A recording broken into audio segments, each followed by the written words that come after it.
سیدنا موسیٰ کلیم اللہ علیہ السلام آپ کی قوم پر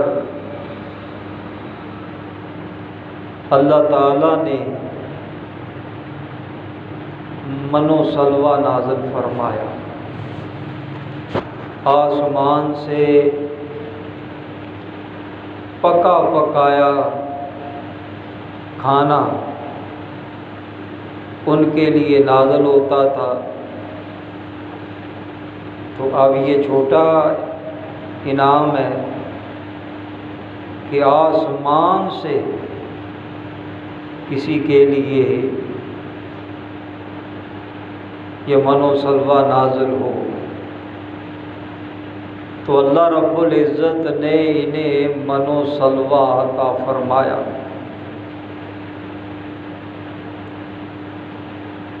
تو جب حضرت موسیٰ کلیم اللہ علیہ السلام آپ نے فرمایا بھئی اٹھو، اللہ کی راہ میں جہاد کرو، اللہ تعالیٰ کی راہ میں لڑو، تو اب موسیٰ علیہ السلام کی قوم نے کیا جواب دیا؟ کہنے لگے اذهب انت وربک فقاتلا، پیارے موسیٰ تم جاؤ اور تمہارا رب جائے اور جا کے لڑے، انا ہاہنا لقاعدون، ہم تو یہاں بیٹھے کہ تو جا اور تیرا رب جائے تو وہ جا کے لڑے، تو ہم تو نہیں جائیں گے، ہم تو یہاں بیٹھے ہیں۔ تو اللہ تعالیٰ نے حضرت موسیٰ کلیم اللہ علیہ السلام کی قوم کو من و سلوہ عطا فرمایا، تو یہ کھا کھا کر بھی اس بات پہ تیار نہیں ہوئے کہ جب اللہ کا حکم آ جائے، اللہ کے نبی کا حکم ہو تو اس کو ماننا ہے۔ تو اللہ تعالیٰ نے ان کو سہولیات دیکھو عطا فرمائی، لیکن انہوں نے وہ جذبہ ایمانی نہیں دکھایا۔ اور اب ادھر صحابہ کرام علیہم رضوان آپ کے کیا حالات ہیں، 3 دن تک گھر میں چولہا ہی بعض اوقات نہیں جلتا، اتنے معاملات یہ غربت والے تھے۔ تو یہ اس لیے تھے کہ اللہ تعالیٰ ان کے درجے بلند فرمائے، ان کو مرتبے عطا فرمائے۔ تو خیر حضرت ابو ہریرہ رضی اللہ تعالیٰ عنہ آپ کا واقعہ ہے، بھوک بڑی لگی ہوئی ہے، تو اب کھڑے ہو گئے راستے میں، مسئلہ پوچھا۔ تو طریقہ کار یہ ہے کہ وہ سمجھ جائے کہ مسئلہ پوچھ رہے ہیں، اب مسئلہ بھی بتائیں اور خدمت بھی کریں۔ لیکن مسئلہ پوچھا، مسئلہ تو بتا دیتے ہیں، کھانے کے لیے کوئی بھی نہیں کہہ رہا کہ آ بھئی ابو ہریرہ ساتھ چل تو تیری خدمت کریں۔ تو خیر اتنے میں میرے تیرے لجپال آقا وہ جلوہ گر ہوئے، حضور علیہ السلام نے نگاہ نبوت سے دیکھ لیا کہ یہ پیارے ابو ہریرہ کیوں کھڑے ہوئے ہیں۔ فرمایا واہ ابو ہریرہ ادھر آ، ساتھ لے لیا۔ حضور علیہ الصلوۃ والسلام کی بارگاہ میں ایک پیالہ دودھ کا وہ پیش کیا گیا۔ اب حضرت ابو ہریرہ رضی اللہ تعالیٰ عنہ بھوک لگی ہے، پتہ نہیں کب سے لگی ہے۔ اب جب پیالہ آیا نا سامنے دودھ کا تو امید بر آئی کہ چلو اب کام بن جائے گا، پیالہ آ گیا ہے۔ لیکن حضور علیہ السلام نے حکم ارشاد فرما دیا، فرمایا ابو ہریرہ اٹھ، اور اٹھ کے یہ صحابہ صفہ جو ہے نا ان کو دودھ پلانا شروع کرو۔ تو دیکھو بھوک سے نڈال ہے، پیالہ کہیں سے دودھ کا آ گیا۔ خیر حضرت ابو ہریرہ رضی اللہ تعالیٰ عنہ پیالہ پکڑا، اب حکم ہے کہ پلاؤ۔ تو اب یہ مسئلہ انہیں پتہ ہی ہے کہ جو پلانے والا ہے ساقی ہوتا ہے، وہ بعد میں اس کی باری آتی ہے۔ تو دل میں بات آئی کہ اب کیا بنے گا، میری ڈیوٹی لگ گئی ہے کہ تو پلا دودھ اور مجھے پھر کیا ملے گا۔ خیر حضرت ابو ہریرہ رضی اللہ تعالیٰ عنہ نے اصحاب صفہ کو دودھ پلانا شروع کر دیا۔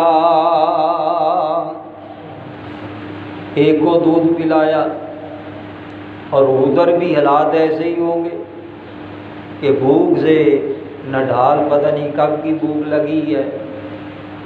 ایک صحابی رسول کو دودھ پلایا، دو کو پلایا، بلکہ سب کے سب کو دودھ پلایا، لیکن وہ ایک پیالہ دودھ کا ابھی بھی ختم نہ ہوا۔ حضور علیہ السلام کی یہ برکت ہے، اللہ تعالیٰ نے غیب کے خزانے عطا فرمائے ہوئے۔ خیر وہ پیالہ دودھ کا سب نے پی لیا۔ اب جب باری آئی نا حضرت ابو ہریرہ کی، حضور علیہ السلام نے حکم دیا ابو ہریرہ پی، دودھ پی۔ تو حضرت ابو ہریرہ رضی اللہ تعالیٰ عنہ نے خوب سیر ہو کے دودھ نوش کیا، دودھ پیا، اور جب دودھ پیا پیالہ رکھنے لگے نا تو حضور علیہ السلام نے حکم ارشاد فرما دیا، نہ ابو ہریرہ ابھی نہیں، پیالہ اٹھا اور ابھی اور پی، اور پی۔ حضرت ابو ہریرہ رضی اللہ تعالیٰ عنہ نے پھر پیالہ اٹھایا اور دودھ پیا سیر ہو کے۔ اب جب پیالہ رکھنے لگے نا تو حضور علیہ السلام نے حکم دے دیا، نہیں ابو ہریرہ ابھی اور پی، ابھی اور دودھ پی۔ تو خیر حضرت سیدنا ابو ہریرہ رضی اللہ تعالیٰ عنہ نے پھر تیسری مرتبہ نوش کیا۔ تو اب اس حدیث پاک سے ہی سمجھ جاؤ کہ بعضوں کا حصہ نا تھوڑا سا زیادہ ہوتا ہے۔ ہاں جی، یہ بھی کوئی بات سمجھ جاؤ۔ تو خیر 3 مرتبہ پیا نا، اب پھر پیالہ رکھنے لگے، فرمایا نا ابو ہریرہ ابھی اور پی۔ تو عرض کیا یا رسول اللہ یا حبیب اللہ، اب اور کی گنجائش نہیں ہے۔ تو خیر لب لباب حضور علیہ الصلوۃ والسلام کے صحابہ، دیکھو فقر و فاقہ ہے، بھوکے پیاسے، اور ادھر حضرت موسیٰ علیہ السلام کی قوم، من و سلوہ نازل ہوتا ہے لیکن پھر بھی اتنا ایمان پکا نہیں ہے، اور ادھر بھوک سے نڈال صحابہ کرام ہے، لیکن جب بھی محبوب علیہ السلام نے کوئی حکم دے دیا، اگرچہ اس میں جان ہی جائے، لیکن صحابہ کرام پیچھے ہٹنے والے نہیں ہیں۔ تو حضور علیہ السلام کے صحابہ تو اللہ تعالیٰ نے دیکھو کتنے کتنے کٹھن امتحانات وہ لیے۔ تو میدان بدر میں صحابہ کرام 313 صحابہ کرام ہیں، اور ادھر تعداد میں 3 گنا زیادہ، اور ادھر رمضان شریف روزے رکھے ہوئے ہیں، اور پھر جہادی سامان بھی پورا نہیں ہے، اور ادھر انہوں نے قبائل سے چن چن کے نوجوان جو جنگجو اور بہادر ہیں وہ میدان بدر میں بھیجے۔ تو اب یہ کتنا بڑا امتحان ہے صحابہ کرام کا کہ سامنے ایک لشکر جرار وہ کھڑا ہے، اور ادھر پاس اسلحہ بھی پورا نہیں ہے۔ تو اب اللہ تعالیٰ قرآن پاک میں کیا ارشاد فرماتا ہے؟ اللہ تعالیٰ نے ارشاد فرمایا احسب الناس ان یترکوا، کیا لوگوں کا گمان ہے ان یترکوا کہ انہیں چھوڑ دیا جائے گا، ان یقولوا آمنا، صرف اتنا کہنے پر کہ ہم ایمان لائیں۔ ایک بندہ کلمہ پڑھ لے اور کلمہ پڑھنے کے بعد کہے کہ اب کوئی میرا امتحان نہیں ہوگا، کوئی مجھ پہ مصیبت نہیں آئے گی، کوئی پریشانی نہیں آئے گی، تو یہ بالکل سراسر قرآن پاک کے خلاف بات ہے۔ اس کو غور سے سن لیجیے۔ اب حضور علیہ السلام موجود ہیں، دیکھو حضور علیہ السلام کے پاس معجزات موجود ہیں کہ نہیں ہیں؟ موجود ہیں۔ تو اب حضور علیہ السلام کے پاس معجزات موجود ہیں، اشارہ ہی کرتے تو بات ختم ہو جاتی، کیونکہ اللہ تعالیٰ کے لاڈلے محبوب جب کافروں نے حضور علیہ السلام سے معجزہ طلب کیا کہ آپ کے نبی ہونے کی کیا دلیل ہے، انہوں نے کہا کہ اگر آپ نبی ہیں چاند کو 2 کر کے دکھا دیجئے، ہم کلمہ پڑھ کے مسلمان ہو جائیں گے۔ کہ آپ چاند کو 2 کر دیجئے اگر آپ اللہ کے نبی ہیں۔ تو محبوب علیہ السلام نے چاند کو اشارہ کیا تو اللہ تعالیٰ نے چاند کو 2 ٹکڑے کر دیا۔ اب جو محبوب علیہ السلام چاند کے 2 ٹکڑے کر سکتے ہیں، تو اب یہ میدان بدر میں جو کافر سامنے آئے ہیں، حضور علیہ السلام اشارہ ہی فرماتے تو ان کا کام ختم ہو سکتا تھا، لیکن طریقہ کار یہ اللہ نے نہیں رکھا۔ بعض اوقات یہ معاملات بھی ہوئی ہے، اور بعض اوقات سامنے کھڑے ہو کے اللہ کی رضا کے لیے یہ مصیبتوں اور پریشانیوں کو برداشت کرنا، یہ میرے تیرے لجپال آقا کی سنت ہے، صحابہ کرام کا طریقہ ہے۔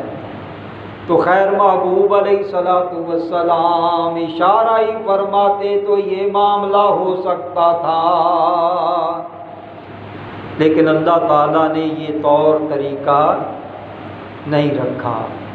اللہ تعالیٰ نے ارشاد فرمایا احسب الناس ان یترکوا ان یقولوا آمنا وهم لا یفتنون۔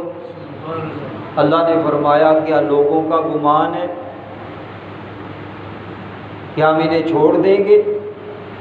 ان یقولوا آمنا، صرف اتنا کہنے پہ کہ ہم ایمان لائے، وَهُمْ لَا يُفْتَنُونَ، اللہ تعالیٰ نے فرمایا کیا انہیں آزمایا نہیں جائے گا؟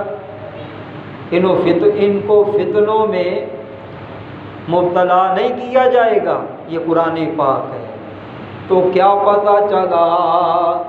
گو کہ اللہ تعالیٰ نے فرمایا پیارے محبوب جن کا نظریہ عقیدہ یہ ہے کہ بس پڑھ لیا لا الہ الا اللہ محمد رسول اللہ، بس اب چھٹی ہے، کوئی امتحان نہیں ہوگا، کوئی مصیبت نہیں آئے گی، تو پیارے محبوب جن کا عقیدہ نظریہ یہ ہے ان کو بتا دو کہ تمہارا یہ نظریہ درست ہے نہیں ہے۔ آپ کہیں جی ہم مسلمان ہیں تو ہم جو کچھ مرضی کرتے پھریں، تو ٹھیک ہے کافر مقابلے میں آئیں گے تو فتح ہو جائے گی، ایسے ہو جائے گا، ہم جو کچھ مرضی کرتے رہیں تو ہم بس مسلمان ہو گئے ہیں، تو اب جو ہے ٹھیک ہے اب ہمیں کوئی کام کرنے کی ضرورت نہیں ہے۔ ہاں حکم یہ ہے کہ تم سچے مسلمان بن جاؤ، جس میدان میں بھی جاؤ گے اللہ تعالیٰ تمہیں فتح عطا فرمائے گا۔ تو اللہ تعالیٰ نے ارشاد فرمایا میں نے پہلوں کو بھی آزمایا اور بعد والوں کو بھی آزماؤں گا۔ پہلوں کو بھی آزمایا اور اللہ تعالیٰ فرماتا ہے میں بعد والوں کو بھی آزماؤں گا۔ تو اب اللہ تعالیٰ کی بارگاہ میں عرض ہے کہ مولا یہ تو آزماتا کیوں ہے؟ تجھے تو پہلے ہی پتہ ہے سارا کچھ۔ اللہ تعالیٰ نے ارشاد فرمایا فَلَيَعْلَمَنَّ اللَّهُ الَّذِينَ صَدَقُوا وَلَيَعْلَمَنَّ الْكَاذِبِينَ۔ فَلَيَعْلَمَنَّ اللَّهُ اللہ تعالیٰ نے ارشاد فرمایا تاکہ مجھے پتہ چل جائے کہ سچا کون ہے اور جھوٹا کون ہے۔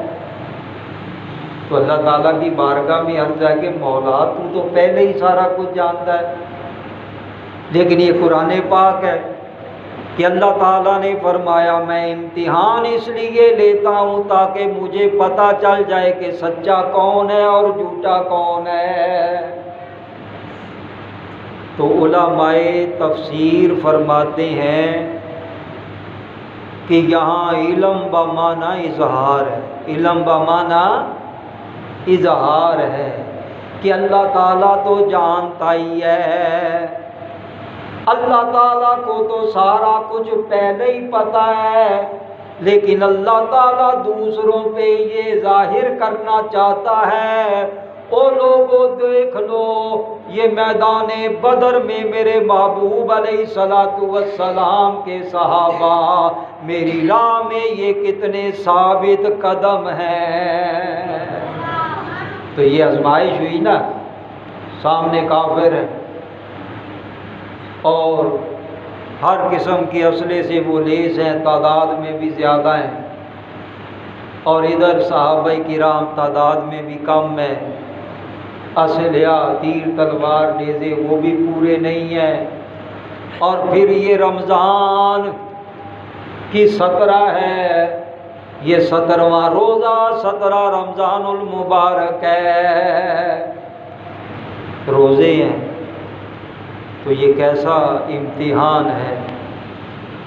تو اب یہ صحابہ کرام نے امتحان دیا، تو اللہ تعالیٰ نے فرمایا کہ میں امتحان اس لیے لیتا ہوں تاکہ میں اس کو لوگوں پہ ظاہر کروں کہ دیکھو یہ فلاں بندے میری راہ میں کتنے ثابت قدم ہیں۔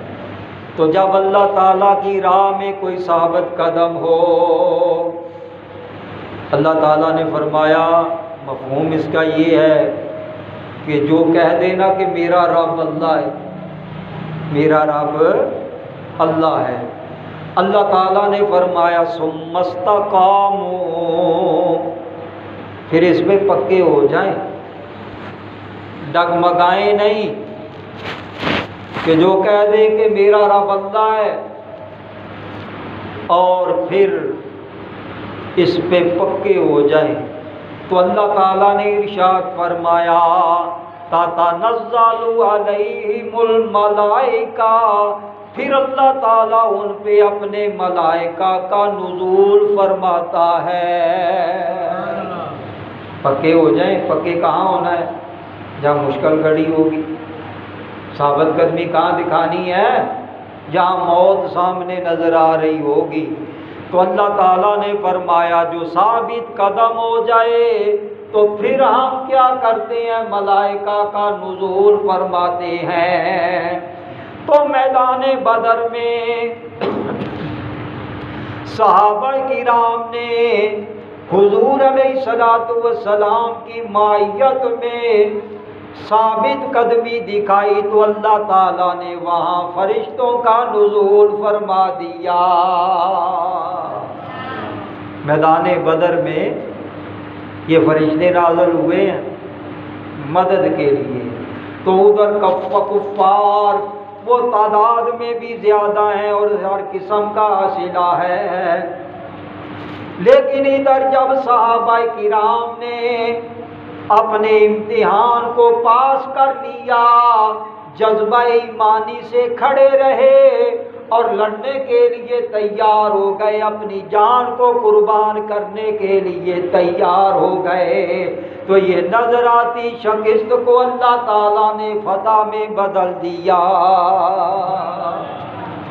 تو وہ تو کافر سوچ کے آئے تھے کہ ہم جی فیصلہ کن جنگ کریں گے، وہ پورا کفر وہ تیاری کر کے آیا تھا کہ آج ہم فیصلہ کن جنگ کر کے ان کا کام تمام کر دیں گے، لیکن اللہ تعالیٰ نے محبوب علیہ السلام کے ساتھ ایک وعدہ فرمایا ہے، سارا کفر تل کے آیا کہ ہم انہیں ختم کر دیں گے، لیکن ادھر اللہ تعالیٰ نے محبوب علیہ السلام سے وعدہ فرمایا ہے۔ کیا وعدہ فرمایا؟ اللہ تعالیٰ نے محبوب علیہ السلام سے قرآن پاک میں وعدہ فرمایا ہے، پیارے محبوب یہ کافر لوگ ایڑی چوٹی کا زور بھی لگا لے لیکن یہ شمع رسالت کو بجھا نہ سکیں گے۔ نعرہ تکبیر، نعرہ رسالت، نعرہ تحقیق، نعرہ حیدری، نعرہ غوثیہ، سرکار کی آمد، انٹھار کی آمد، مکی کی آمد، مدنی کی آمد، دادا کی آمد، دلپال کی آمد، سرکار کی آمد۔ تو بظاہر یہ معاملہ کہ کافر تل کے آئے ہیں کہ انہیں نظر آ رہا جی ہم انہیں ختم کر دیں گے، سرکار علیہ السلام معاذ اللہ صحابہ کرام جو مسلمان ہیں تو یہ فیصلہ کن جنگ کے لیے آئے تھے، تو بظاہر کچھ اور نظر آ رہا تھا لیکن اللہ تعالیٰ نے اس کو کچھ اور ہی فرما دیا۔ تو اللہ تعالیٰ نے ارشاد فرمایا اِنَّا فَتَحْنَا لَكَ فَتْحًا مُبِينًا، پیارے محبوب ہم نے آپ کو فتح عطا فرمائی ہے، اور فتح بھی کیسی فتح مبین عطا فرمائی ہے۔ یہ جنگ بدر کے متعلق اللہ نے کیا فرمایا انا فتحنا لک فتحا مبینا۔ اللہ تعالیٰ نے ارشاد فرمایا انا فتحنا لک فتحا مبینا لیغفر لک اللہ ما تقدم من ذنبک وما تأخر۔ پیارے محبوب ہم نے آپ کو فتح مبین عطا فرمائی تاکہ جو آپ پہ پہلے الزام لگے اور جو آپ پہ بعد میں الزام لگیں گے اللہ تعالیٰ نے ان سارے الزاموں کو ختم فرما دیا۔ فرمایا لیغفرک اللہ ما تقدم من ذنبک وما تأخر۔ پیارے محبوب ہم نے آپ کو فتح مبین عطا فرمائی تاکہ ہم آپ کے پہلے اور بعد والے الزامات کو ختم کر دیں۔ تو خیر یہ بعض احباب اس کا ترجمہ کچھ اور ہی کرتے ہیں، ترجمہ کرتے ہیں کہ اللہ نے فرمایا پیارے محبوب ہم نے آپ کو فتح مبین عطا فرمائی تاکہ ہم آپ کے اگلے اور پچھلے گناہوں کو معاف کر دیں۔ تو اللہ تعالیٰ کا جو نبی ہوتا ہے وہ معصوم عن الخطا ہوتا ہے۔ اللہ کا نبی جو ہوتا ہے وہ گناہ نہیں کرتا، اسے گناہ سرزد نہیں ہوتا۔ تو یہاں ذنب کا معنی جو ہے وہ گناہ نہیں کیا جائے گا، بلکہ کیا کہ جو تجھ پہ پہلے الزام تھے اور جو بعد میں الزام آئیں گے تو پیارے محبوب ہم نے یہ فتح مبین تجھے دے کے سارے الزاموں کو تجھ سے ختم کر دیا۔ تو اللہ تعالیٰ نے یہ 17واں روزہ میدان بدر میں حضور علیہ السلام اور آپ کے ماننے والے صحابہ کرام کو فتح مبین عطا فرمائی۔ اور اب حدیث پاک سنیے، حضور علیہ السلام نے ایک دن پہلے، توجہ کرنا ابھی یہ جنگ بدر نہیں ہوئی، ایک دن بعد ہونی ہے۔ حضور علیہ السلام ایک دن جنگ بدر سے پہلے میدان میں گئے اور چھڑی مبارک حضور علیہ السلام کے ہاتھ میں۔ اب حضور علیہ السلام نے ایک جگہ میدان بدر میں نشان لگایا چھڑی سے۔ حضور علیہ السلام نے فرمایا ھذا مصرع فلان۔ حضور علیہ السلام نے ایک دن پہلے نشان لگا کے بتایا ھذا مصرع فلان، ھذا مصرع فلان۔ حضور علیہ السلام نے فرمایا یہاں فلاں کافر مر کے گرے گا اور یہاں فلاں کافر مر کے گرے گا۔ صحابہ کرام فرماتے ہیں کہ اس پاک پروردگار کی قسم ہے جہاں جہاں حضور علیہ السلام نے نشان لگا دیا اور جس جس کافر کا نام لے کے نشان لگا دیا تو بدر کے دن وہی کافر مر کے وہیں گرا جہاں حضور علیہ السلام نے فرما دیا تھا۔ ایک دن پہلے حضور علیہ السلام نے نشان لگا کے یہ بتا دیا تھا۔ تو کیا پتہ چلا کہ اللہ تعالیٰ نے محبوب علیہ السلام کو یہ پہلے ہی بتا دیا تھا کہ پیارے محبوب ہم آپ کو یہ فتح عطا فرمائیں گے۔